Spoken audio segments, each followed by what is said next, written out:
आपके पार्टनर की current feelings क्या है, ये जानने के लिए आप उनका नाम भी ले सकते हो या उनका चेहरा याद कर सकते हो मन में।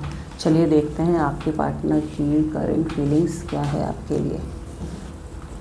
क्या आप जिनके साथ हो आप परफेक्ट हैं आपके लिए, या आप उनके लिए परफेक्ट हो, या फिर आपको दोबारा सोचने की ज़रूरत है। Unexpected outcome, things didn't go the way I planned.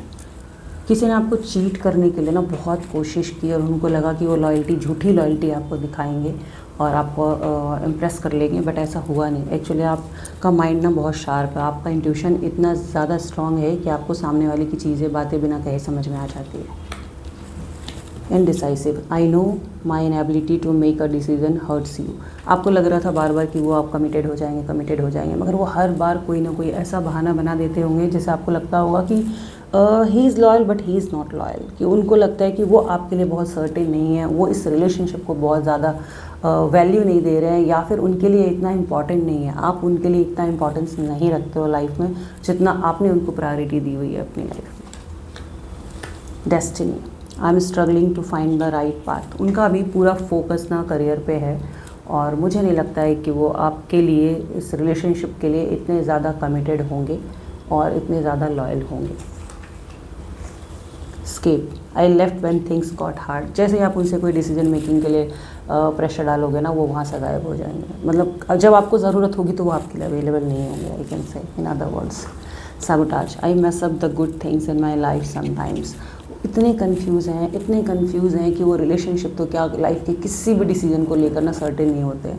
Even कि आप इतने सर्टेन हो कि यदि आपने कोई डिसीजन ले लिया है ना तो आप उस पर लास्ट तक टिके रहते हो, क्योंकि आपका माइंड बहुत क्लियर है, क्लियर माइंडेड हो आप और ओपन हार्टेड हो। आप चीज़ों को ना बहुत ब्लैक एंड वाइट की तरह देखते हो, कुछ ब्लैक है तो ब्लैक, वाइट है तो वाइट। बट आपके पार्टनर से मुझे वो एनर्जी नहीं आ रही है। कहीं ना कहीं उनके लिए सब कुछ ग्रे है।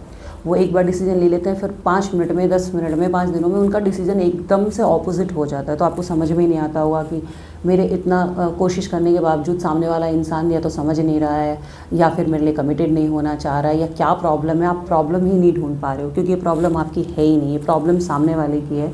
सामने वाला इंसान इतना कंफ्यूज है कि उसको खुद समझ में नहीं आ रहा है कि लाइफ में उसे क्या डिसीजन लेना चाहिए, क्या नहीं लेना चाहिए।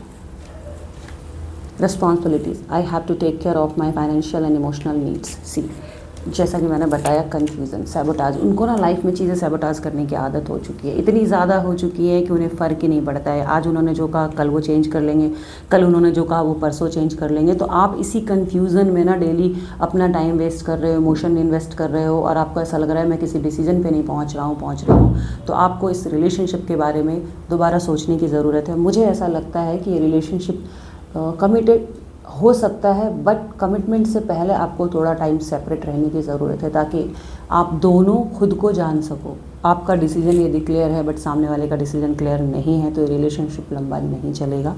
और आप चाहते हो लाइफ में आगे खुश रहो, तो इसके लिए आपको बहुत ही एक स्टेबल रिलेशनशिप की ज़रूरत होती है। ऐसे पार्टनर की ज़रूरत होती है जिसके साथ आप लाइफ में एक हैप्पीनेस फील कर सको। आपको मटेरियलिस्टिक होने की ज़रूरत ना पड़े, उसके इमोशंस ही इतने काफ़ी हो आपके लिए कि आप मतलब हार्ट, कहते हैं ना, फुलफिलमेंट हो जाता है। जैसे किसी का हार्ट का विश फुलफिलमेंट हो जाता है कि जो आप चाह रहे थे वो चीज़ आपको मिल गई हो लाइफ में।